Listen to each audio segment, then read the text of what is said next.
Boa noite a todos que estão nos acompanhando nas páginas do Facebook, na minha página de palestras, na página do Edgar. Olha que noite de festas aqui. Boa noite, Olha Renato. só. Boa noite a todos também. Que alegria, hein? Muito, muito, muito. Edgar, muito obrigado pelo convite, pela programação de estarmos juntos, pelo teu tempo. A minha alegria é muito grande de estar novamente dividindo hoje uma tela com você, né? Já dividimos púlpitos e palquinhos e coisas aí da vida. Hoje estamos dividindo uma tela, mas fico muito contente, muito alegre de estarmos juntos para a gente poder discutir temas tão importantes da nossa doutrina. Obrigado, Edgar. Olha, sou eu que acredito, que agradeço demais. A gente demorou para fazer essa live, espero que seja a primeira de várias com alta frequência, que a gente faça várias vezes, porque é tão boa a sintonia que a gente tem nas nossas ideias, na forma como a gente conversa, e é uma alegria estar aqui com você. Inclusive, eu compartilhei o folder dessa palestra, e eu sou de Vera Cruz, ali do lado de Marília, né? Eu falei assim, e aí eu te apresentei a ele, sabe assim, então, eu conheci o Renato, menino, né? Poucos anos mais novo que eu na época, e hoje também, claro. Ainda, né? Continua a mesma distância, né? Mantemos a distância, e a gente se reencontrou há alguns anos, e tem sido realmente uma alegria, isso é muito bom. Que bom, fico muito contente.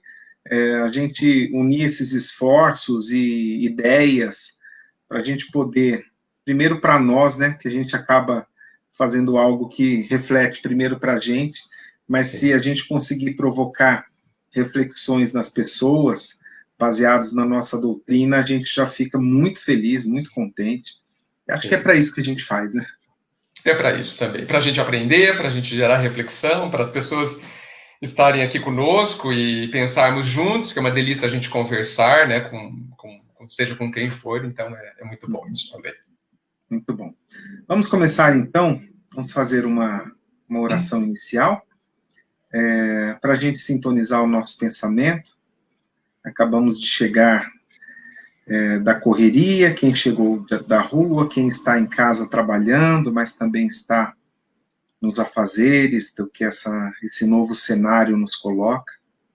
Então, que a gente possa respirar fundo agora, sintonizar com o alto maior, as melhores vibrações, as melhores energias, para que nosso corpo comece a desacelerar um pouco, nossa mente comece a se livrar um pouquinho dos afazeres do dia a dia, para que bons ensinamentos nos possam ser inspirados, que a espiritualidade maior possa nos guiar, nos intuir, para que as sementes do Evangelho possam ser plantadas nos corações das pessoas que nos acompanham, para que a gente consiga ter sempre um guia, uma luz, para amenizar as nossas dores através da compreensão e do entendimento, fazendo a nossa tarefa um pouco mais produtiva e que a marcha para o progresso, que é nosso objetivo principal, torne-se mais, com passos mais compassados, mais fortes, mais sintonizados com o bem maior que o nosso mestre nos deixou. Que assim seja.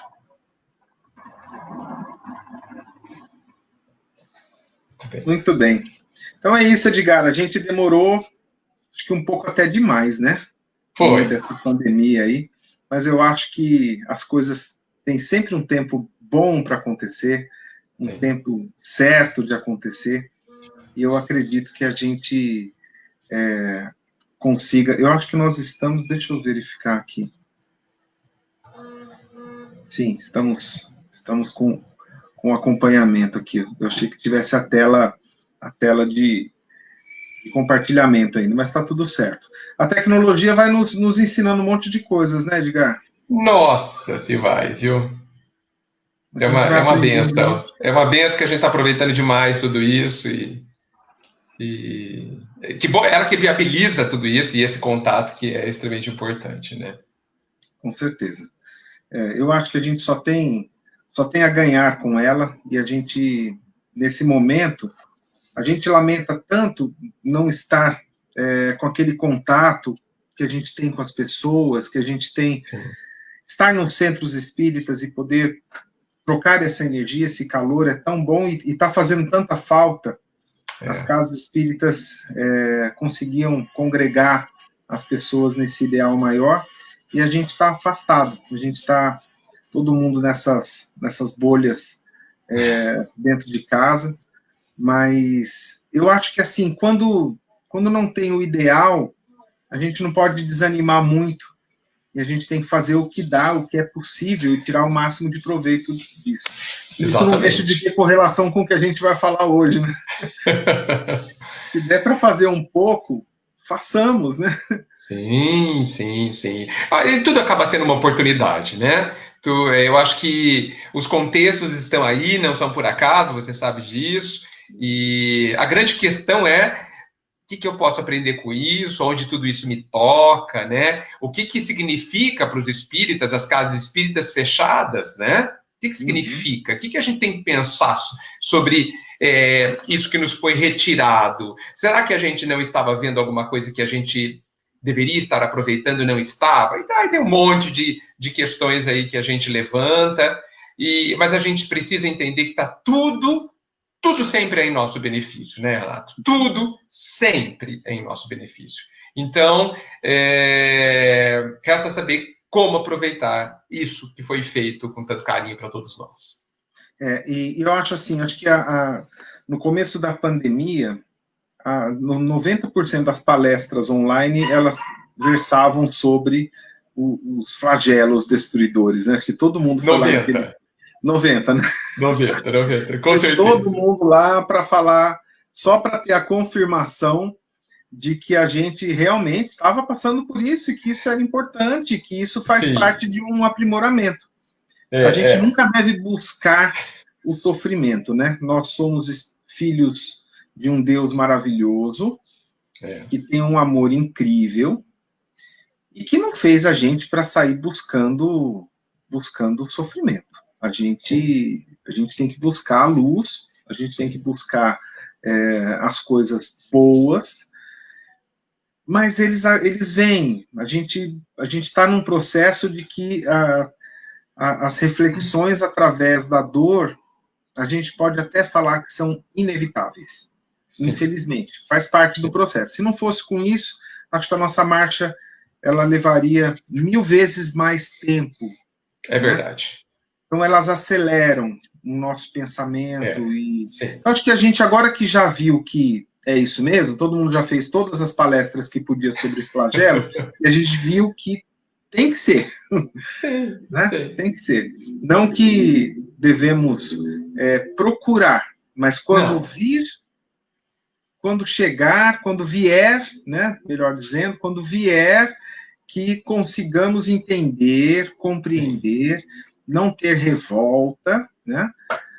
E seguir em frente. Seguir bem, aproveitando a lição, né? Porque senão a gente perde a lição, exatamente. Né? Exatamente. E eu e Edgar, contando um pouco aqui os bastidores para os nossos amigos que nos acompanham, a gente foi pensar no tema, e eu e Edgar, há 3 anos, a gente fez um seminário naquela época em que as pessoas se abraçavam. Vocês lembram quando as pessoas se abraçavam, assim, fortinho, ficava fazendo assim, um pouquinho ainda, assim, né?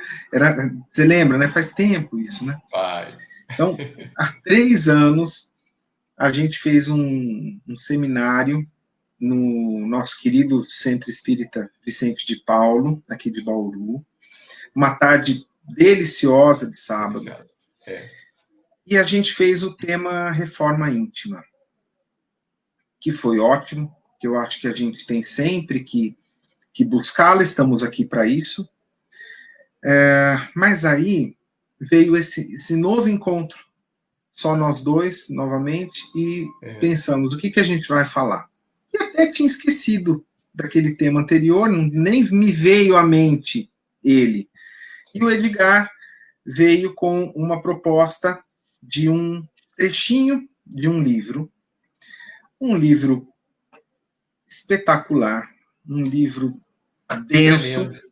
denso, grossinho, assim, que tem gente que fala assim, tem gente que mede livro, faz com o dedo, assim, eu falo, não, o livrinho é assim, ó, pode ler que é assim, ó. Aí eu falo, não vou ler porque o livro é isso daqui, ó, né? Esse é dos parrudão, esse é forte. E quando ele me passou esse trecho mexe muito comigo, me faz pensar bastante. Então, Edgar, você quer trazer para as pessoas, para que eles possam... Primeiro fala, apresenta o livro, Edgar, que você que... O livro chama-se Memórias de um Suicida. Que curioso, né? Estamos no setembro, né? Que é exatamente o mês onde a gente trabalha, muitos trabalham na questão da prevenção ao suicídio. É um livro que eu confesso eu tinha um grande preconceito por ele. Eu achava que, bem, o que esse livro vai me dizer além de uma série de pessoas sofrendo e ponto, né? E como todo preconceito, ele é ruim, ele limita, ele nos afasta do saber verdadeiro, né? E depois de muito tempo, resolvi lê-lo. E, meu Deus, ele está longe de apenas relatar o sofrimento de vários irmãos nossos que se suicidaram. Longe.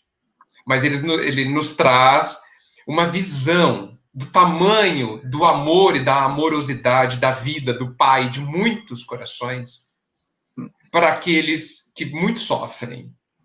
E que, no final das contas, acabamos sendo todos nós.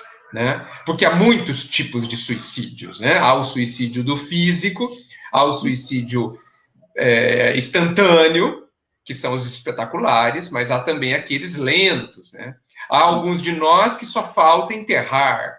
Né? Já matamos todas as nossas esperanças, o nosso otimismo, toda a nossa visão positiva das coisas, matamos, amortecemos, melhor dizendo, quase tudo de bom dentro de nós, né? O que é também um suicídio, que a gente, por escolha própria, comete com a gente mesmo, né? Então, é um livro... vivendo na Terra. Continuamos vivendo na Terra, mas de uma forma terrível, né, Renato? Com toda essa morte interna, mas a gente continua vivendo, né? Sim, a gente existe, mas não vive numa condição dessa. Então, o livro mostra o tamanho do amor àqueles que muito sofrem, e evidentemente, no caso ali, diretamente os suicidas do corpo físico. E isso traz um imenso conforto a todos, todos. Então, é altamente recomendável. Foi o único livro até hoje que, ao terminar, imediatamente eu comecei novamente. O único. Então, ele tem lances fantásticos. Eu recomendo a todos. Muito bom. Então, traga esse trecho que nos inspira para a noite de hoje. Ele é belíssimo. Belíssimo. E muita reflexão. Eu esqueci de dizer, Renato, que ele é um livro psicografado por Ivone Pereira, né? Supostamente é o Camilo Castelo Branco, né? Um poeta português, né? Que infelizmente se suicidou no século XVIII ou XIX, não me lembro. Bem, nós vamos pensar algumas frases de um ponto específico do livro, né? E ele começa assim. Aí você me interrompe, talvez a gente deva ler e comentar, né, Renato? Tudo bem, você que sabe. Né? Nenhuma tentativa para o reerguimento moral será eficiente se continuarmos presos à ignorância de nós mesmos. Nenhum. Então é muito forte, né, Renato? Nenhum esforço será eficiente. Isso já me impactou imensamente, né? Porque a gente fala desse papinho de conhece a si mesmo à torta e direito, né? Como se fosse um mantra, como se fosse um chavão, e é um chavão, mas que a gente muitas vezes significa muito pouco. E você sabe, Renato, já entrando nessa questão do conhece a nós mesmos, às vezes, quando eu olho para dentro de mim, parece que eu vejo uma uma coisa rasa. Eu vou tentar explicar, porque essa parte é difícil de explicar, né? Sabe quando você vê que tem uma piscina, né? Tem uma piscina ali, ou um lago, tal. Aí Uhum. você olha de perto, nossa, um palmo de fundura, que é o que eu enxergo, né? Se eu colocar a mão aqui, eu estou apalpando, já estou vendo o fundo. Mas não pode ser. Não pode ser só isso. E, aliás, em algumas horas você já pesquisa tudo. Não, não pode ser só isso. Bobagem. Eu não estou vendo quase tudo, né? Porque, assim, quem somos nós, se não a obra-prima do Pai? Nós estamos falando de um ser absolutamente perfeito em todas as questões, que fez tudo perfeito e nos fez também perfeitos, né? Nós fomos criados perfeitos. E como dizem os espíritos, apenas com uma característica de ignorantes e de simples. Perceba, Renato, e todos, que ele não diz que nós somos inferiores. Ele diz que nós somos ignorantes. E ignorância não é inferioridade. A criança de 4 anos, ela não é inferior porque não sabe ler e escrever, ela é apenas ignorante. Tá certo? Sim.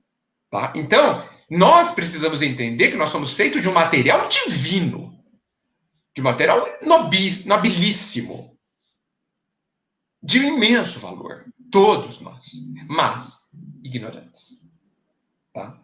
Então, bem, se nós todos somos tudo isso, então eu não posso ser raso assim. Eu não posso olhar para mim em 15 minutos, está tudo resolvido, sendo que Sócrates, 2.500 anos atrás, declarou que essa é uma das coisas mais importantes que nós devemos fazer. E aqui, de novo, o texto dizendo que nenhuma tentativa de reerguimento moral será eficaz sem isso.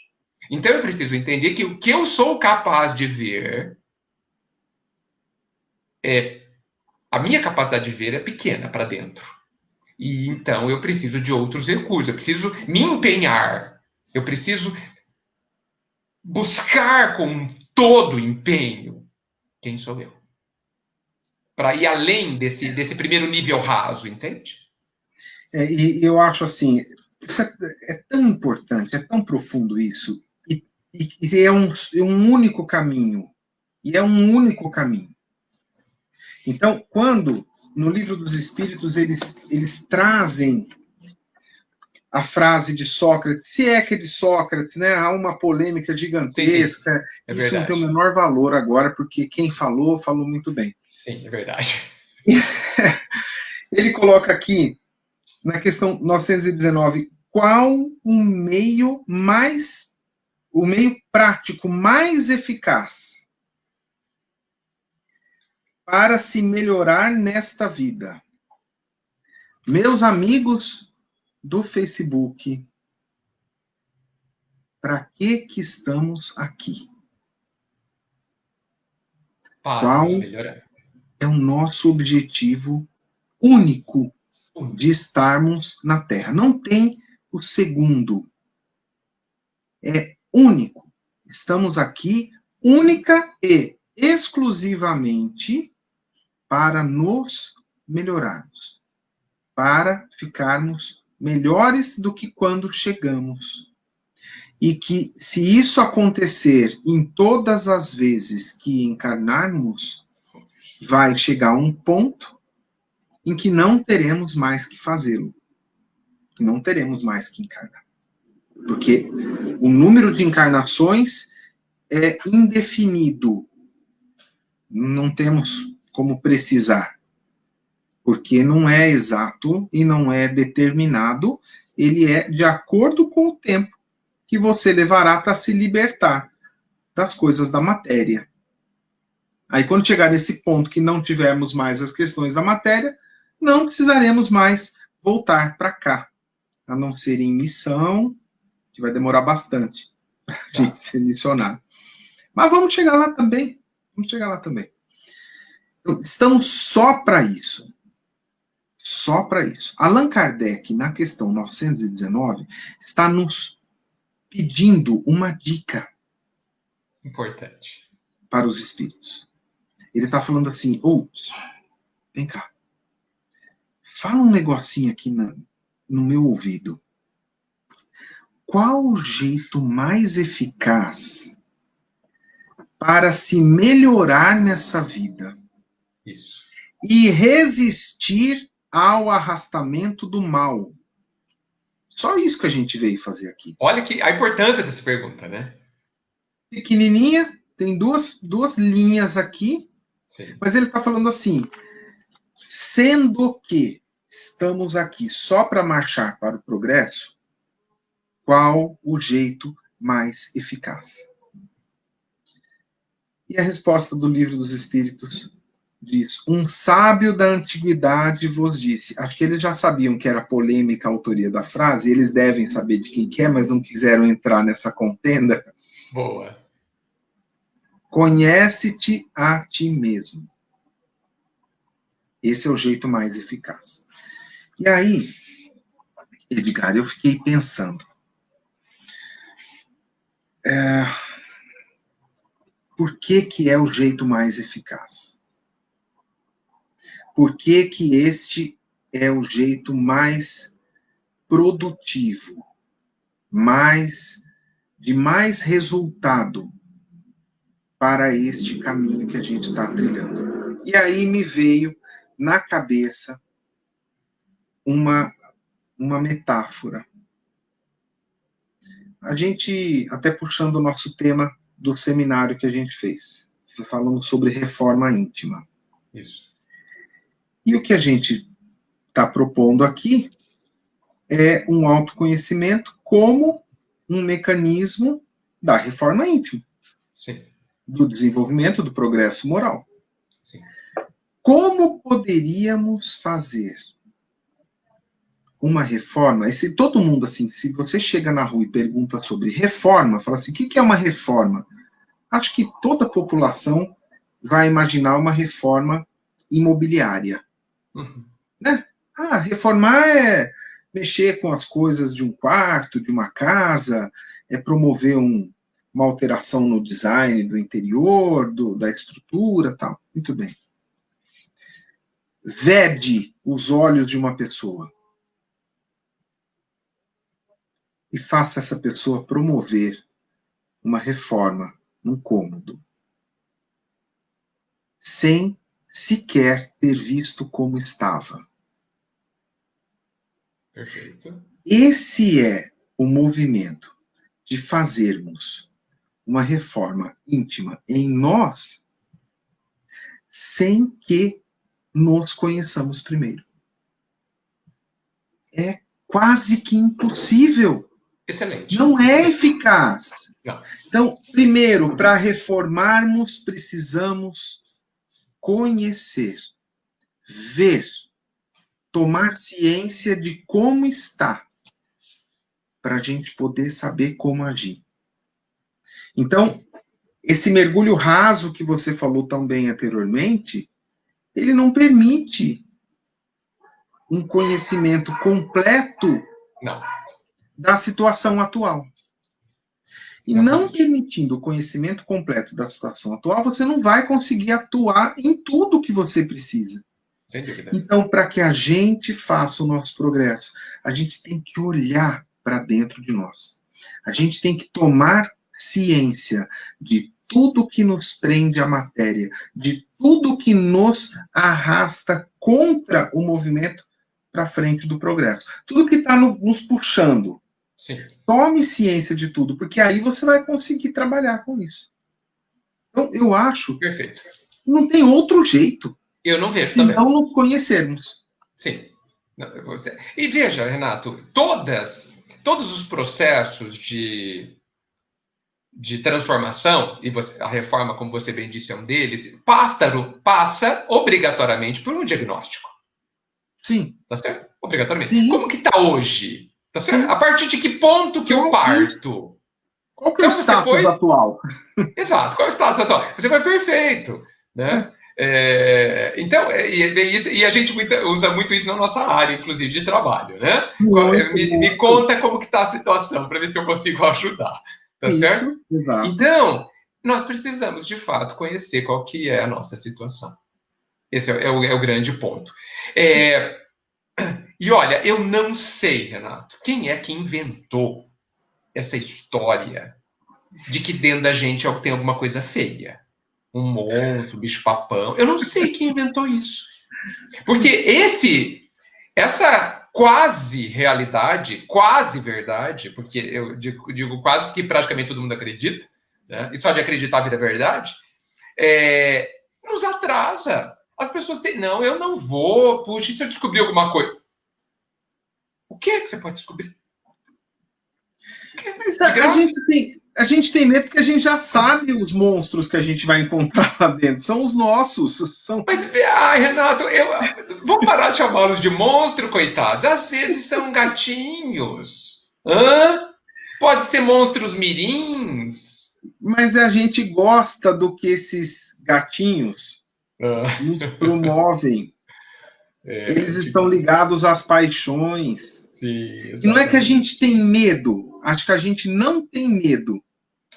E eles não são feios, a gente só não quer se livrar deles. Exato, a gente não quer mexer. Não quer mexer. Não quer mexer. Não quer mexer. Exato, exatamente. Qual que é o pior deles? Qual que é o pior deles? O pior deles é você buscar 2, 3... Dessa pergunta que eu peguei a 919 aqui, ó. Se você puxar um pouquinho para trás, ó. Um pouquinho para trás, ó. 913. Tá. Entre os vícios, qual que podemos considerar radical? Allan Kardec não foi à toa, né? Não. Já dissemos muitas vezes o egoísmo. Exato. E só para complementar, dele se deriva todo o mal. Todo mal. Para a gente lidar com o chefe dessa galera que está aí atrapalhando o nosso progresso, o chefe é o egoísmo, ele dá origem a todos os outros. Sim. Todos os outros são filhos dele. Né? O orgulho é filho do egoísmo. Sim. Os ciúmes é filho do egoísmo. Filho primogênito. Primogênito. A inveja é filha do egoísmo. Filha. Né? Sim. A intolerância é filha do egoísmo. Todos são. Todos. Ele é o pai de todos. Sim. É o pai de todos. Para a gente lidar com ele, porque se você for na origem, você até resolve todos os outros. Em vez de ir tratando dos filhos, você já podia ir lá direto no pai, e você já resolvia mais da metade dos problemas. Qual que é o problema disso? Por que a gente pinta como um monstro e não é monstro nenhum? A gente pinta como um monstro porque a gente não quer mexer. Isso. Não que ele seja feio. Não que ele seja feio. Sim. Porque para a gente se livrar dele, a gente tem que abrir mão dele. Do que a gente detém para nós. Do que a gente fica puxando para nós. A gente tem que abrir mão e dar para os outros. Isso. E fazer da nossa vida uma vida menos eu e mais os outros. E a gente não está afim de fazer isso. Não está. E aí, Renato, olha, você foi preciso. O Cristo, revolucionário como sempre, ele está falando assim: gente, eu tenho coisa melhor para vocês. Muito melhor. Eu proponho que vocês joguem fora o que vocês têm, que consideram tão precioso, e para que vocês obtenham algo melhor. Algo que vai torná-los de fato felizes. Então, você disse muito bem, não há monstro dentro de nós. Nada. Agora, é sensato quando alguém nos oferece algo em troca, para trocar, que a gente avalie o que a gente tem, o valor do que a gente tem, e avalie o valor do que estão nos oferecendo. Nós não estamos fazendo isso. Isso é muito triste. Porque a parábola do... Aí eu não lembro os nomes das palavras, da parábola. A parábola do tesouro, descobriu um tesouro no campo, voltou, escondeu o tesouro, voltou, vendeu tudo que tinha. Ou seja, tudo que ele tinha menos valor que o tesouro que ele encontrou. Tudo que nós somos capazes de encontrar dentro de nós tem menos valor do que o Cristo nos pretende dar. Ou do caminho que ele nos oferece para que a gente conquiste o tesouro verdadeiro. né? Então, veja, esse ponto, você percebe, ele está recheado de grandes enganos de concepção. Monstros que não são monstros. Nossa, eu não quero perder o que eu tenho, mas o que você tem é uma pobreza. O que você tem é medíocre. O que nós temos é medíocre. Nos mantém numa miséria de toda a espécie. Nos mantém ignorantes, nos mantém afastados da felicidade, que é o que a gente mais deseja ter. Então, olha o grau do engano em que a gente vive, né? Em concepções cristalizadas que a gente precisa, de fato, se livrar. Né? Então, muito interessante você ter resumido também o maior dos nossos males, está dentro de nós, se chama egoísmo, a gente dá valor a ele. Ele não é um bicho-papão, a gente quer se prender, não é ele que está preso em nós estamos presos a ele, por livre e espontânea vontade. Isso é terrível. A gente é que mantém ele vivo dentro de nós. Exatamente. É uma opção nossa. É alguém que a gente alimenta, que a gente cuida, que se ele resolve sair, a gente fala, não, fica aqui mais um pouco. Né? Exatamente. A gente trata ele, a gente deixa ele confortável ali, cultiva, né? Rega, aduba, né? Exatamente. Por quê? Porque para mandar ele embora, a gente tem que exercitar a doação. A gente tem que exercitar o fazer pelo outro. E por que eu vou abrir mão de fazer por mim? Ninguém abre por mim, ninguém faz que não eu por mim. Se eu não fizer por mim, quem vai fazer? Então, o nosso olhar é exclusivamente para nós. Nós somos veja, olha só que interessante. As suas perguntas, que são de todos nós, são as perguntas do egoísmo. Do egoísmo. Porque nas suas perguntas só tem um sujeito, que sou eu. Só eu. Eu estou calculando qual seria o meu prejuízo, evidentemente, sobre essa ótica da ignorância que o egoísmo nos traz. Né? Exatamente. Então, fantástico, perfeito. Eu acho que nós estamos num ótimo pronto para eu terminar de ler, e aí encerra, não a palestra, é claro, mas encerra o texto. Esse trecho, ótimo. Então, nenhuma tentativa de reerguimento será válida sem se a gente ficar preso à ignorância de nós mesmos. Você percebe que ele coloca de outra forma. Não é o conhecimento, a ignorância de si mesmo. Ele continua, será indispensável. Ou seja, não há outra forma. Primeiramente, antes de tudo, averiguarmos quem somos, de onde viemos e para onde iremos, a fim de que nos convençamos. Você sabe que essa primeira parte a gente já conhecia, né? Da onde a gente, quem somos, de onde viemos, de onde vamos, a gente já tinha ouvido falar, né? Eu estou com o fio do notebook deslocando aqui. Coisas do ao vivo, né? Você sabe coisas do ao vivo? Eu te espero, então. Vou pôr ele numa tomada aqui, que ele estava querendo. Deixa eu ver se ele voltou à realidade. Senão você vai cair, não queremos isso. Já pensou se eu caio aqui? Vamos ver se ele volta. Sim. Eu acho.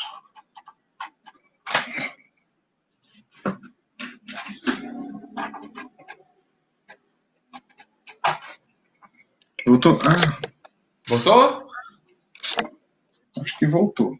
Vai, pode ir falando. Vamos ver aqui. Voltou! Ótimo, maravilha, excelente. Ótimo. É bom que você fique aí.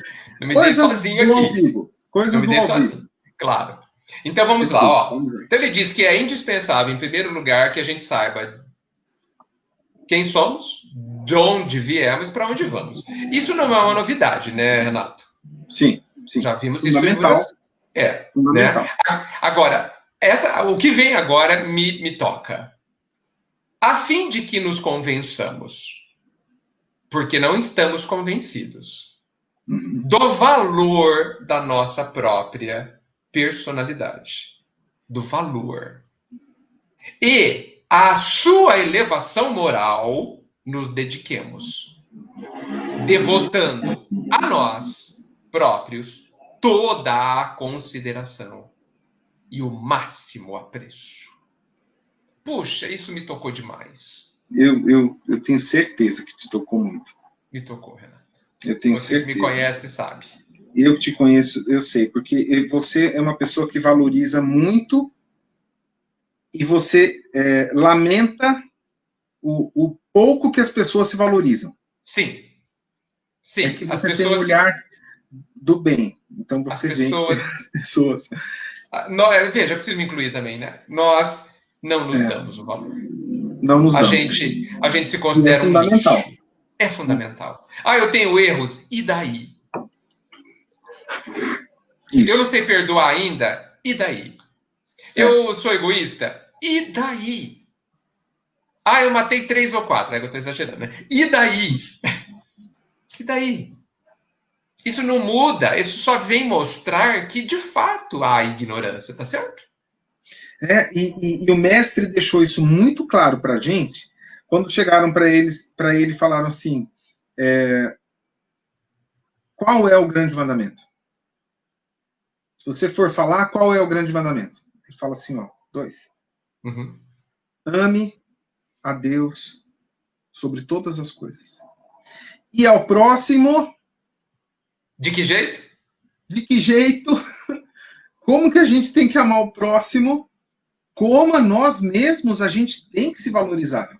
Sim. O mestre já falou isso pra gente, a gente já Sim. sabe disso. Mas, Renato, essa última parte do segundo mandamento quase ninguém percebe que existe, né? Então, e outra, eu fico preocupado quando eu vejo uma confusão do viver em benefício do outro, viver devotado ao outro, viver sem egoísmo. Isso não é uma automutilação. Não. E há pessoas que confundem com isso. Sim. Há pessoas que acham que a gente não precisa se amar, basta amar o outro, e Jesus nunca disse isso. Nunca. E veja, Nunca disse isso. E na sua sabedoria sem fim, ele sabe, óbvio, que ninguém pode dar o que não tem. Sim. E se eu não tenho amor desenvolvido a mim, eu não tenho a ninguém. Desculpa Sim. Quem nos ouve, né? Eu me incluo nisso, mas basta ver como estão as nossas relações afetivas. Porque as nossas relações afetivas de toda espécie, né, todos os tipos de relações afetivas, elas estão no nível do amor que a gente tem a nós mesmos. E se nós nos amamos muito mal, nós amamos muito mal o outro também. Porque é óbvio. Gente, eu só sei escrever de um jeito. O que eu sei escrever para mim, eu sei escrever para o mundo. Pronto. Né? Então, por isso que essa parte, eu até peço licença a Jesus, eu acho que ele devia ter invertido essa frase.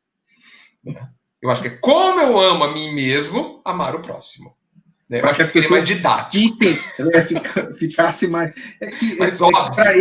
Para ele era tão natural, né? Que ele já tinha sido didático o suficiente. A gente é que não assimila, né? Porque... eu que estou forçando a barra aqui, né? Mas ele era muito preciso nas palavras. Sim. E a gente não se coloca na compreensão máxima dos ensinamentos dele, e estamos muito longe disso. Sim, sim.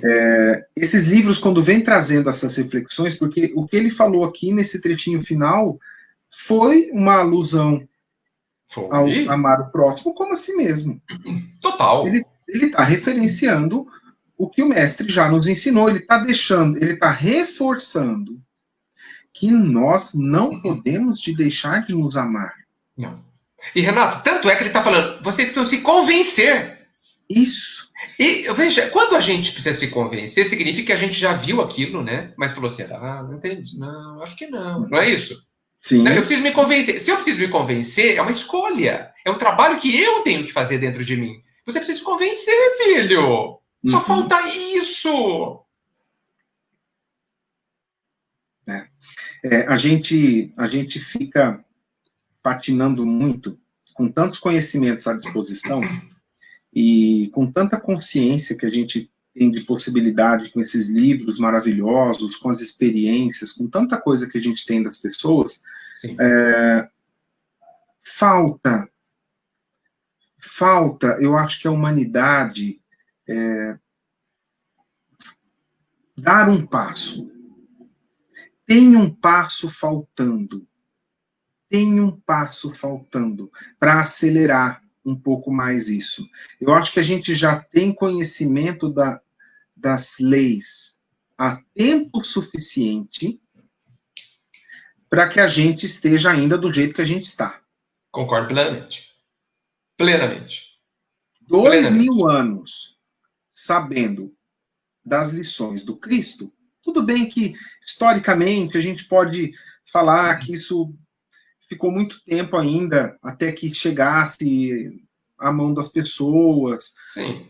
Mas vamos pensar na gente que está aqui há 10, 20, 30, 40, 50 anos, com toda a extensão da doutrina espírita nas nossas mãos, e a gente ainda patina. A gente ainda patina. A gente não tem um ímpeto, uma vontade que está nos faltando. E eu, realmente, Edgar, eu tenho dúvidas de tentar entender o porquê.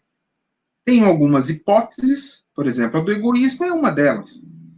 Se a gente se livra do egoísmo, a gente acelera esse processo da famosa transição planetária, né? Sim. Porque ela está aí prometida, mas ela vai a passos de tartaruga. Tartaruga manca. Acho que a gente está ainda muito aquém de estarmos próximos. O Evangelho segundo o Espiritismo, ele coloca, quando ele explica a transição planetária, ele fala o seguinte, que passaremos do 2º para o 3º grau, que é provas e expiações para a regeneração, quando extirparmos o orgulho e o egoísmo dos corações dos habitantes da Terra. Com certeza. E quando que isso vai acontecer? Eu vejo... Nós que decidimos, né? Nós que decidimos. Eu vejo assim, no ritmo que estamos, gente, pode esperar. Pode esperar que 100 anos não dá, 200 não dá, 500 não dá. Sim. Pode esperar.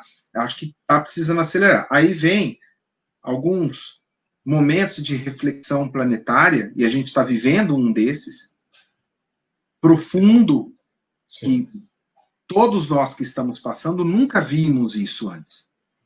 O último registro de um choque desse, nenhum de nós estava vivo. Sim. Então, é a primeira vez que a gente para e pensa. Para e pensa. E a gente deveria acelerar um pouco mais esse processo, esse desapego, esse olhar para o outro realmente de uma forma mais ampla. Sim. E acho que a gente não está fazendo isso ainda. E tudo bem. E tudo bem, é o ritmo que nós estamos impondo. E a espiritualidade não tem pressa. Não. Porque ela sabe que a gente vai viver para sempre. A pressa é nossa no sentido de que quem não está feliz somos nós, né, Renato? Essa é a nossa pressa. Existe um espinho encravado no nosso coração. Quem vai tirar somos nós. Quando? Quando a gente quiser. É só ir lá e puxar. É simples assim. Veja, eu não estou falando que o processo é simples, que amanhã eu estou feliz. Não, mas nós estamos caminhando para isso. Porque assim, quem vai cumprir o caminho de 1000 metros é aquele que dá um passo por dia. Que seja um passo por mês. Que seja um por ano. Não tem problema. Mas tem que haver o movimento. Né? Então, a gente fica falando muito, eu não gosto muito de coletivos. Né? A sociedade, o povo. Não, é nós mesmos. Né? A sociedade precisa melhorar. Não. Somos nós mesmos que precisamos melhorar. Né? Eu, evidentemente, incluído. É sujeito determinado. Nada de sujeito indeterminado. Né? Ou esses coletivos aí, onde parece que a gente não está dentro do conjunto. A gente está falando de outra humanidade. Não, o povo não entende. Eu também não. Tá certo? Porque eu sou povo também. Né? Então, e veja, Renato, no final das contas, eu não posso fazer, eu posso, assim, a minha margem de manobra em relação ao meu próximo, para estas questões de reforma íntima, a essa margem de manobra, o que eu posso fazer tem sérias limitações. Porque nós já sabemos que o outro só vai se transformar, e eu só vou me transformar, quando a minha vontade entrar em ação. Então, o que eu posso fazer quanto ao outro? Eu posso apoiar, eu posso uma série de coisas, mas o mais importante de todas as coisas que eu posso fazer é dar o exemplo. Só que para dar o exemplo, eu preciso me tornar. Por isso que eu gosto de pensar que se a gente ama muito os nossos filhos, os nossos pais, os nossos amigos, cônjuges, enfim, o maior ato não egoísta que a gente pode fazer, no meu entendimento, é ser feliz. Olha só o que eu estou dizendo. Parece um paradoxo. Para que eu seja o menos egoísta possível, eu preciso ser realmente feliz. Porque para que eu seja feliz, eu preciso cumprir o caminho do Cristo. E isso vai exigir profunda alteração interna e externa da minha parte. Vai exigir profundo uso de esforço de vontade. E isso será um enorme fator de impulso, de influência a todo mundo que me cerca. Então, amo realmente as pessoas que amo, então seja feliz. Eu quero ajudar os meus filhos, então seja feliz. Eu quero ajudar as pessoas, quero ajudar todo mundo que vem no centro. Seja feliz de verdade. Seja feliz não é ficar rindo para cima e para baixo. Tá? É ser feliz. De verdade. É ter, no final das contas, traduzindo é ter paz na consciência e agir com os cuidados que a gente precisa ter. Então, assim, você sabe que, às vezes, assim, eu vejo a gente falando que a gente veio aqui para evoluir, para melhorar, tal. Eu gostaria, assim, a minha proposta é que a gente traduza tudo isso em ser feliz. Porque, assim, eu só vou evoluir se eu vou ser, assim, eu só quero evoluir, Renato, se for para ser feliz. Uhum. Porque para dizer que, para ter uma plaquinha, eu não quero. Para ser espírito de luz, também não quero. A não ser que esse espírito de luz seja ser feliz. Como eu sei que então vamos lá. Tá Você certo? aceita também eu o espírito de luz? Renato, eu aceito. Né? Então a gente precisa se convencer do nosso amor.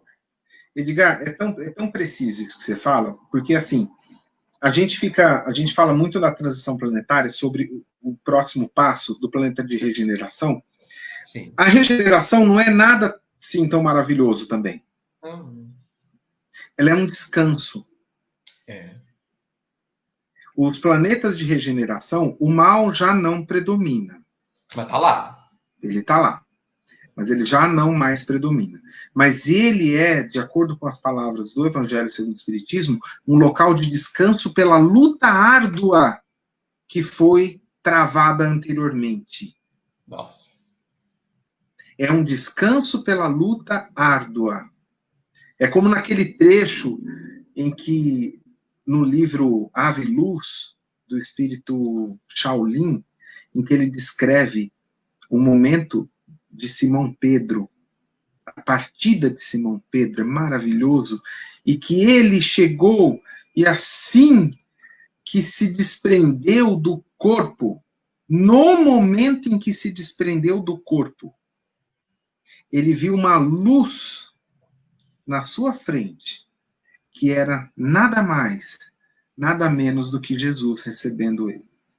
Claro. E sabe o que Jesus fez com ele? Levou para descansar. Jesus ficou dias com Simão Pedro, descansando com ele. Descansando com ele. Até que um momento ele falou, Simão, preciso ir. Ele falou, aonde você vai? Ele falou, enquanto houver um choro na terra, eu não descanso. Ele falou, então vou com você. E aí vem uma outra parte dessa história que é maravilhosa, um dia eu trago ela aqui para contar. Sim, claro. Então, assim, o descanso depois, e a vida de Simão Pedro foi difícil, a sua morte foi dura. Sim. Jesus levou-o para descansar, quase como um spa. Ele falou assim, relaxe. A regeneração é o relaxamento da luta árdua que nós travamos para nos libertar do Perfeito. egoísmo, do orgulho e de todas as suas consequências. Perfeito. Então, é duro, é difícil. Por isso que o maior capítulo do Evangelho segundo o Espiritismo é bem-aventurados os aflitos, porque eles sabem que nós teremos aflições, que estamos em aflições. Então ele falou, eu vou levar mais tempo nesse daqui, porque eles precisam saber muito bem o que é aflição e que eles têm esse descanso depois. Então a regeneração é o descanso. Qual que é o próximo passo depois da regeneração? Aí serão os planetas ditos felizes. Sim. E não é o último ainda. Não. Depois tem mais um. Mas o quarto dos 5, o penúltimo, são os planetas felizes. E, Edgar, a gente não faz a mais pálida ideia do que isso significa. Não fazemos. A gente tem uma noção tão obtusa, tão fechada e tão restrita do que seja felicidade, que a gente acha que o que a gente tem aqui é a felicidade máxima. Não. A gente tem essa ilusão. Sim. E se a gente pegar alguns descritivos de espíritos superiores que tem no Evangelho segundo o Espiritismo, na Revista Espírita, quando eles falam assim pra gente, pobres coitados, mal sabem as belezas do universo. Não, A gente está tão atolado na lama, tão ignorante ainda. Tão ignorante ainda, que a gente acha, quem está atolado na lama, acha que não tem lençol de cetim para deitar. Não. Acha que o mundo é só lama. É. Então, a gente poderia ter mais empenho, a gente poderia ter mais vontade de nos livrarmos dessas coisas que nos prendem, se a gente tivesse a noção do quanto a felicidade maior prometida pelo Mestre nos aguarda. Sim. E eles falam que o jeito mais próximo que você tem de sentir isso, tem um jeitinho aqui, de chegar o mais próximo possível. E nada das coisas materiais chegam perto disso. O jeito mais próximo de sentir essa felicidade é fazendo o outro feliz. É fazendo algo pelo outro. É o que te dá a sensação mais próxima da felicidade que eles já têm naturalmente, já têm no cotidiano deles. Porque os nossos são momentos apenas. Agora, Renato, será que a gente acredita nisso? Porque se a gente for se ater a 909, que é uma das perguntas mais terríveis, é uma das respostas mais terríveis do Livro dos Espíritos, porque ela nos tira todas as possibilidades de escapar, né? Eu tenho a impressão que a maioria de nós não acreditamos de que o que sentiremos ao mudarmos do ponto que estamos será muito melhor do que estamos sentindo hoje.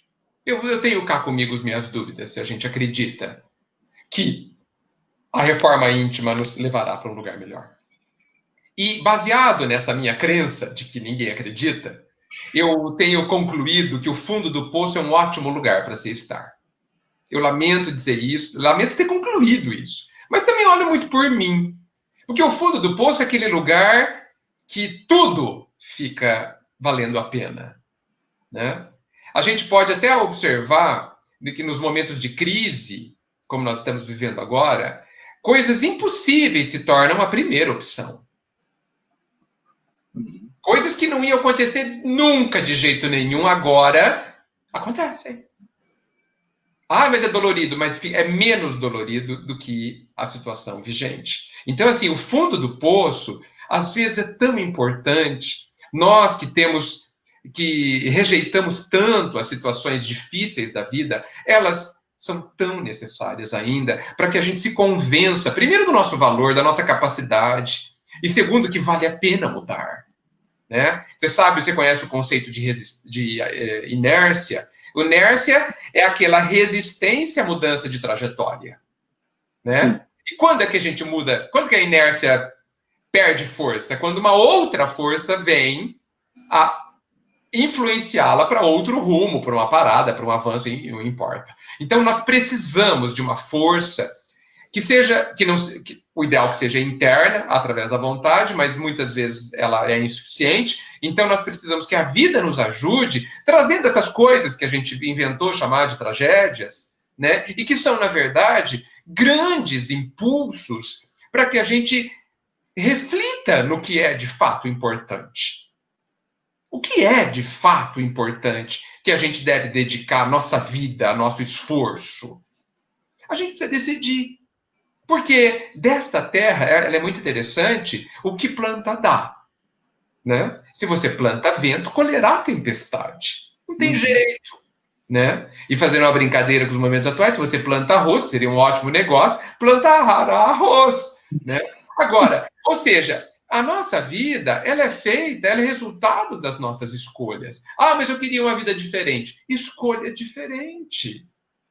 É simples assim. Ah, mas é difícil. É só trabalhoso. Mas vale tanto a pena. Né, Renato? Tem uma frase que eu uso em algumas palestras que é o seguinte: a pessoa fica pedindo fervorosamente para mudar a qualidade dos frutos que ela tem colhido. Mas ela se recusa a mudar a semente. Brilhante, Renato. Se recusa. Ou seja, é uma infantilidade, certo? Eu não quero mais colher maçãs no meu quintal. Olha, simples. Mas eu continuo semeando as maçãs. Sim. Eu adoraria que fossem bananas, mas eu não vou plantá-las. Como que isso pode acontecer? Sim. Que milagre que vai ser esse? Como que você muda a qualidade da colheita sem mudar a semeadura? Não tem jeito. Então a pessoa chega e fala assim, porque as pessoas continuam me tratando mal, as pessoas continuam não me respeitando, as pessoas continuam sendo ignorantes comigo. Tá. Vamos lá atrás. Sim. Vamos ver essa sementinha que foi plantada. Sim. Você respeitou-as, você tratou-as bem, você teve amor no trato e nas considerações para que você receba de volta. Ah, não, mas aí também eu quero ser bem tratado só. Eu não estou a fim de tratar bem. Eu quero só receber. Aí, meu amigo, nem Newton te deixa. Não. Nem a física te deixa. Não. Exatamente. Porque a terceira lei dele, de Newton, estabelece que há uma ação e uma reação, que o universo vai devolver para você isso daí. Perfeito. Vai devolver. Então, o ser humano questiona os frutos, sim, mas não abre mão das sementes. Esse é o problema. Aí está todo o problema. É. Né? Então, a gente precisa... E toda a solução. E toda a solução. Perfeito, toda a solução. A solução é essa. A solução é essa. Nossa, a regra é absolutamente clara, a cada um segundo as suas horas. Isso. A lei da física vem reforçar tudo isso. Nós que temos mais de 20 anos já sabemos que é assim que funciona. Né? Isso é fácil de perceber. Né? Agora, eu quero saber, o que nós precisamos decidir é se eu estou disposto a não viver mais uma vida infantilizada, uma vida de quem quer plantar maçã e colher banana, conforme você bem explicou, que é uma infantilização do processo, né? Ah, mas eu peço para Deus para ele me dar paz. Ele não vai dar. Ele nunca vai dar aquilo que é nossa responsabilidade conquistar. Eu, às vezes, penso que nem Deus mexe dentro de nós. Nem Deus, porque é obra nossa.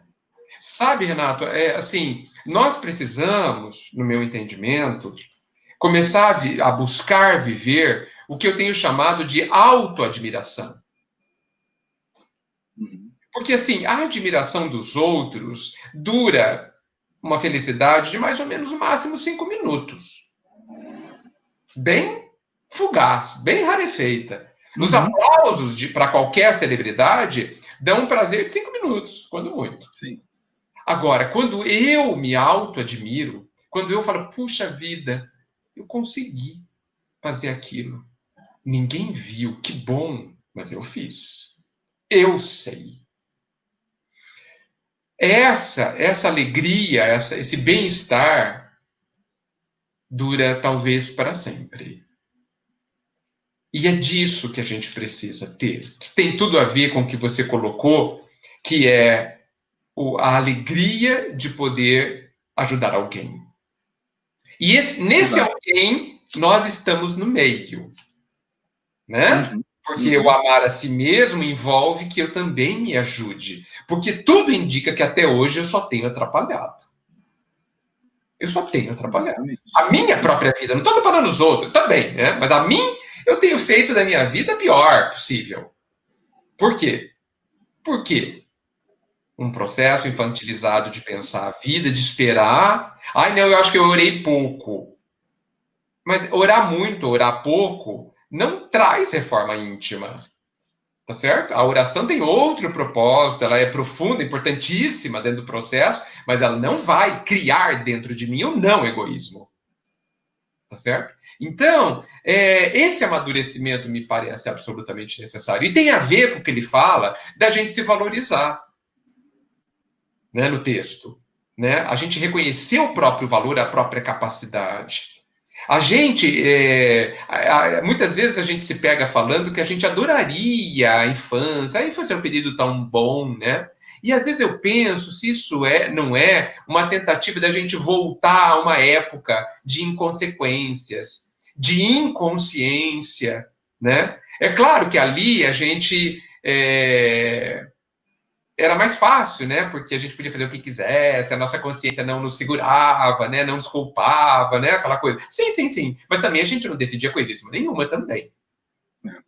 Né? Por quê? Porque éramos incapazes.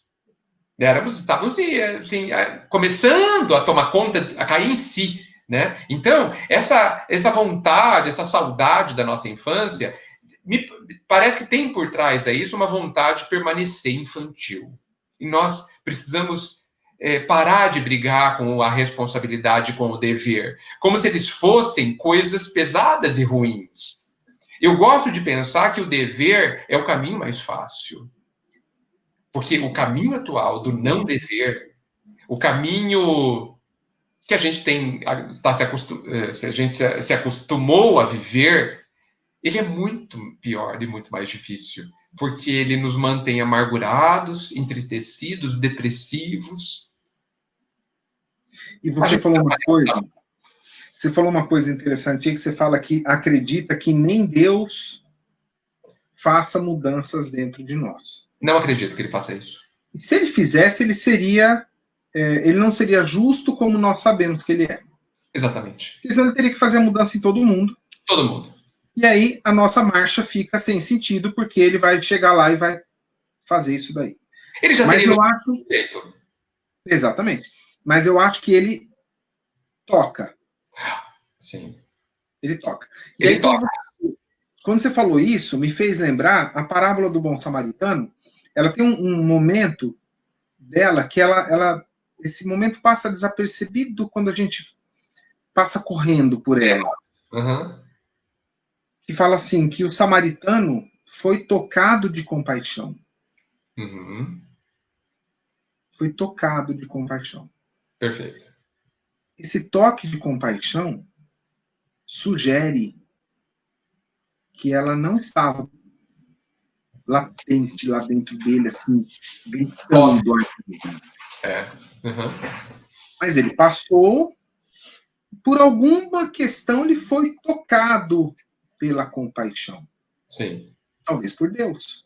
Talvez. Veja, claro que eu não estou falando que ele fica ali insensível a nós, não. Mas, assim, o trabalho nosso é nosso.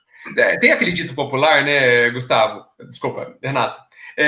Que fala o seguinte: ore para Deus, mas amarre o cavalo. Sim, claro. Tá certo? Claro. Mas o cavalo vai fugir. Né? Exatamente. Ou seja, é o que eu posso fazer. Eu preciso fazer.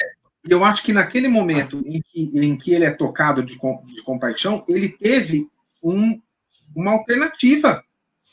Ele tinha duas. Ele podia fazer a mesma coisa que fez o levita. Sem dúvida. Ele podia ter feito a mesma coisa que fez o sacerdote que passou por lá. Sim. E não fez nada.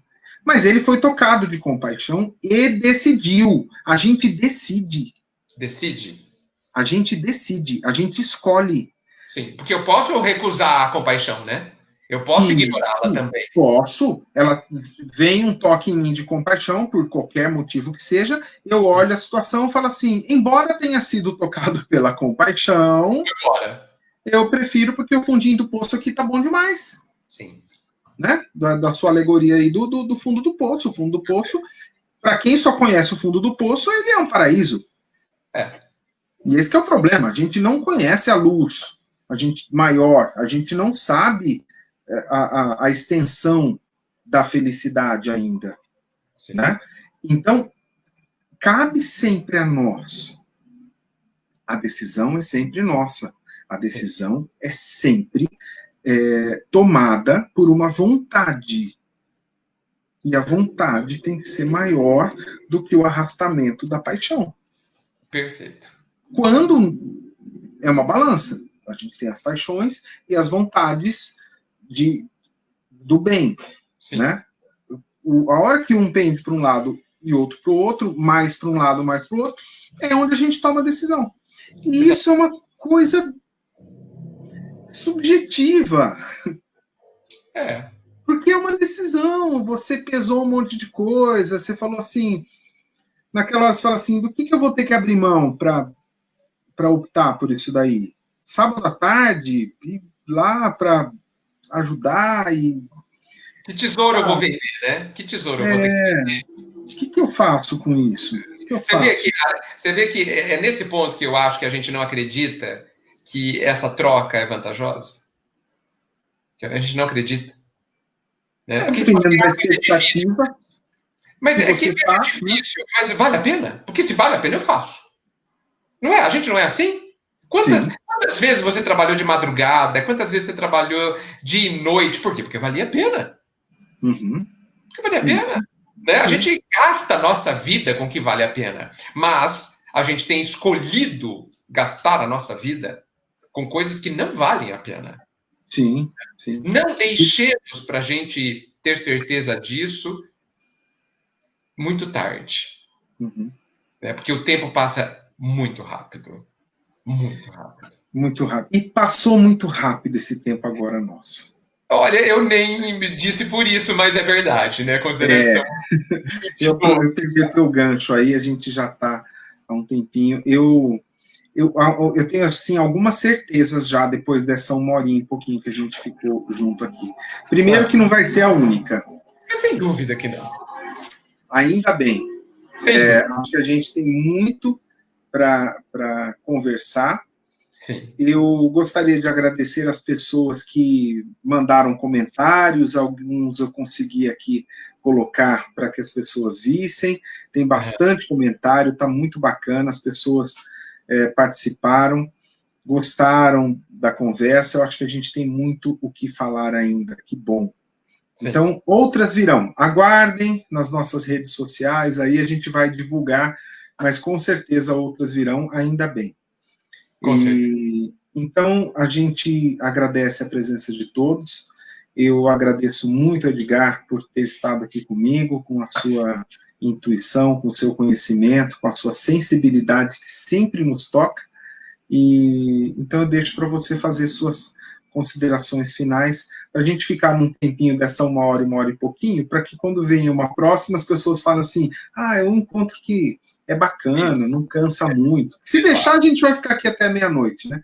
Mas a gente precisa ter equilíbrio, né? Equilíbrio, e as pessoas estão em casa e tem outras coisas, outros afazeres para fazer, e a gente vai cuidar de tudo. Sejamos Marta e sejamos Maria. Né? Excelente, muito bem lembrado, Renato. Num bom equilíbrio. Equilíbrio, sempre. Eu queria agradecer realmente a todo mundo, e é uma alegria ter a energia de todo mundo que está aqui, né? Olha só quem que eu trago aqui, ó. Olha só! Minha mãe querida, um beijo. Assistindo Grande beijo, dona Rosa. Prazer. Espero que a gente se veja logo. Vai ser um prazer abraçá-la. E, assim, agradecer a energia de todos, porque se a gente não está presente fisicamente, eu sei que os corações são plenamente capazes de estarem juntos, né? Então, é isso que vale, na verdade. Queria agradecer você também, Renato. E, assim, vamos logo marcar outra, porque realmente, de tão bom, parece que faz 2 minutos que a gente começou. Né? Parece que a gente começou a se aquecer agora, mas... Agora que começou a ficar bom. Mas eu acho que chegamos num ponto importante. Sim, chegamos num ponto importante para que nós e todos reflitam. Então, vamos agradecer ao mestre a sua permissão por estarmos aqui, todos nós. A sua permissão, a sua luz que nos ajuda nas reflexões, mas mais do que as reflexões. Nos ajuda a que o nosso coração se sensibilize, se toque, se alerte, se assuste, se necessário for. Para que a gravidade destas questões ganhe, de fato, destaque dentro das nossas vidas. O Evangelho é urgente em nossas vidas, é urgente. E para isso, ele aguarda as nossas decisões. Não decisões grandiosas, como de um Francisco de Assis, necessariamente, mas pequeninas decisões, salpicadas no meio do dia, que vão aos poucos alterando a vida inteira. Nós pedimos, mestre, a tua luz neste sentido, porque sabemos da nossa vontade vacilante, pequenina, ainda em crescimento. E nós já te agradecemos, porque sabemos que o Senhor está conosco, com esta luz brilhando, enchendo o nosso coração, confiante, total, na nossa capacidade, mantendo a sua mão estendida para cada um de nós. Obrigado, mestre, que possamos guardá-lo no nosso coração. Que assim seja. Que assim seja. Querido, muito obrigado. Obrigado pela presença, muita paz. Amigos que acompanharam, obrigado pelos comentários carinhosos. Em breve estaremos juntos aqui, com certeza. Boa noite a todos. Até a próxima. Tchau, tchau, gente. Tchau, Renato.